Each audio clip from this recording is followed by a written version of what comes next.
ओम शांति। गीता का 7वां अध्याय 15वां श्लोक। पिछले श्लोक में कहा कि माया बड़ी दुस्तर है, इसमें कोई शक नहीं। महावेगवती माया, महावेगवती, महाभयंकर, लेकिन जो मेरा सहारा लेता है उस माया को वो तर जाता है। परमात्मा का सहारा यानी कि जो स्थिर है उसका सहारा। अस्थिर का कोई सहारा होता ही नहीं। घूमता हुआ किसको किसको थाम लेगा? वो दौड़ता हुआ किसको पकड़ लेगा? स्थिर ही दूसरे को थाम सकता है। इस काया को देखें, इसमें स्थिर क्या है?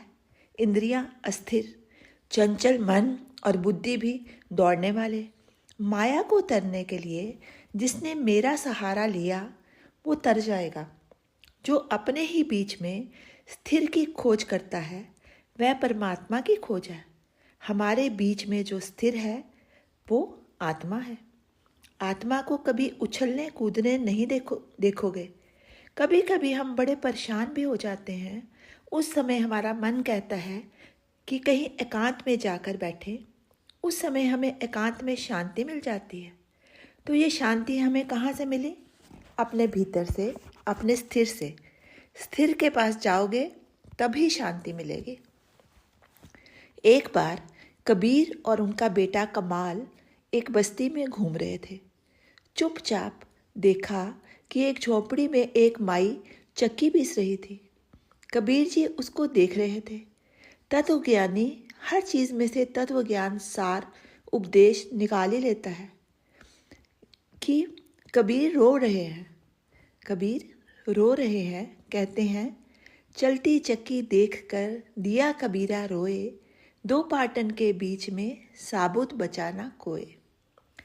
ऐसी ही माया की चक्की है जिसके दो फाड़ हैं। निचला फाड़ है जन्म, ऊपर वाला फाड़ है मृत्यु। इसके बीच में जीवन की पिसाई होती है। ऐसे ही काल खा जाता है। सब जीवों को काल खा जाता है। कमाल कहता है, गुरुदेव, घूमती हुई चक्की जो तेज चल रही है, पिसाई समाप्त करते समय तेज घुमाई जाती है ताकि कोई दाना बाकी ना रह जाए।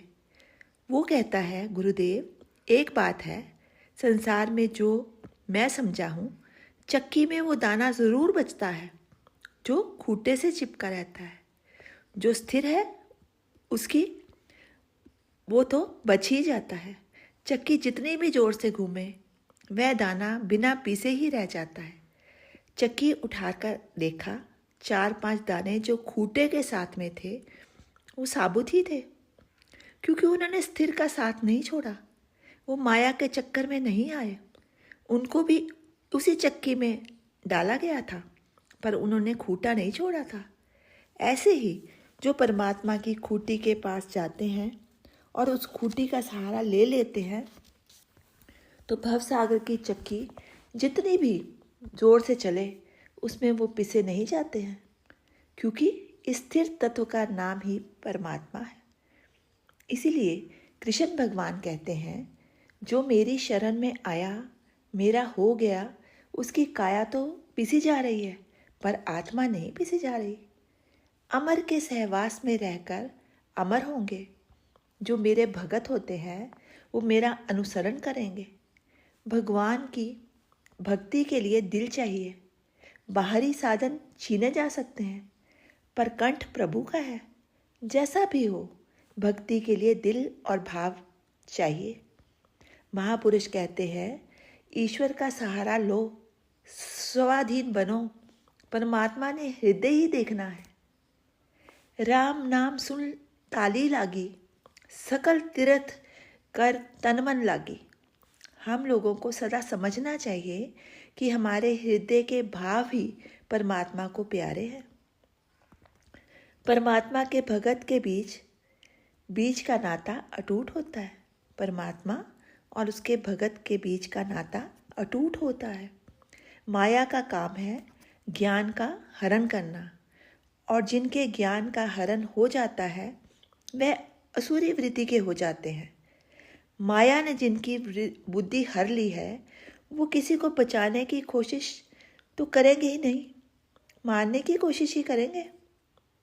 मुर्दा किसी को जिंदगी दे सकता है क्या? कुमति वाले ही हत्या करते हैं। उन्हें माया ने पहले ही मार रखा है। कृष्ण भगवान अर्जुन को कहते हैं कि ये जो मरने मारने के लिए इस मैदान में आए हुए हैं वे माया के मारे हुए हैं, पहले ही मरे हुए हैं। जिन्हें तू जीवित समझ रहा है सब मरे हुए हैं। जिंदगी का उपासक दूसरों को जिंदगी देता है। मरने वाले असुरी वृत्ति के होते हैं। अब हम अपने ही जीवन में असुरी वृत्ति को खोजना, असुरी वृत्ति के तत्व को खोजना और उसको मारना है। अजर अमर परमात्मा कहते हैं कि मारना है तो अपनी असुरी वृत्ति को मार। संसार की सेवा कर। ये 2 हाथ तुमको सेवा के लिए दिए हैं। संसार में रचनात्मक काम करता जा। मनुष्य के जीवन का लक्ष्य ही प्रेम करना है, सेवा करना है। परमात्मा विविध रचना करना जानता है। सबको एक से अंग देकर भी सब में शक्ल का थोड़ा बहुत अंतर जरूर रखा है ताकि हम हजारों लाखों में भी उसको पहचान ले। गडरिया तो अपनी भेड़ को भी नित्य अभ्यास के कारण पहचान लेता है। परमात्मा ने एकता में अनेकता और अनेकता में एकता बनाई। माया लड़ाने का काम जरूर करती है, पर जो मेरी शरण में आ जाता है उसको शांति मिलेगी ही मिलेगी। ज्ञान, कर्म और भक्ति तीनों अगर ठीक नहीं होंगे तो ईश्वर की अनुभूति नहीं होती। कोई भक्ति में इतने ज़्यादा पागल होते हैं कि इधर उधर भाग दौड़ के घर को छोड़ देते हैं। घर अनुकूल ही नहीं है, सारा दिन भटकते ही रहना होता है। सारे दिन सत्संग में जा रहे हैं। जितने परमान में जो चीज़ चाहिए उतने ही परमान में वो चीज़ रखनी चाहिए। वो योगी है। ज्ञान का उपयोग भी कर्म के लिए है। ज्ञानी आदमी का कर्म सुंदर बनेगा। ज्ञान, भक्ति और कर्म का वो ही सदुपयोग कर सकता है जो आत्मा की शरण में जाता है। कई लोग बड़ी पुस्तक पढ़कर अंत में छोड़ देते हैं। जो पढ़ा था उसका तो चिंतन किया नहीं। महापुरुष कहते हैं जिसने कम खाया उसने बहुत खाया, क्योंकि खाना है पोषण के लिए। विवेक से करो। विवेक आत्मज्ञान से आता है। बुद्धि, मन और इंद्रियां भटक सकती हैं, पर आत्मा नहीं भटकती और उसके पास जाने की आदत का नाम प्रभु पूजा है। तुम्हारे पास जो आत्मा है उसको ही नहीं समझ पा रहे हो तो बाहर प्रभु कहाँ मिलेगा? जब तक भीतर के प्रभु को नहीं समझोगे तो बाहर के प्रभु को क्या समझोगे? संसार का हर प्राणी जीना चाहता है। तुमको मारने का कोई अधिकार नहीं है। मनुष्य भी गधे के समान अज्ञानी बनकर जी रहा है। उसे इस बात का ज्ञान ही नहीं है कि मन, बुद्धि और इंद्रियों से वो क्या क्या क्या ढो रहा है। ओम शांति। शेष कल।